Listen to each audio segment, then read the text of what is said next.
Then coming to the another feature, which is enrichment.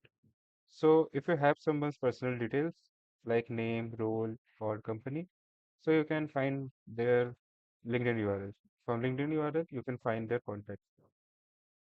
So like, let me search Kunal Bhal, job role founder, company title.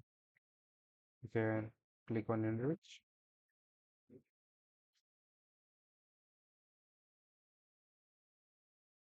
and here you can see we found his LinkedIn URL. So from you can copy paste here in this feature, find contact, and you can find contact. So here you can see another option is by email address. So you can copy paste anyone's email address and click on enrich email,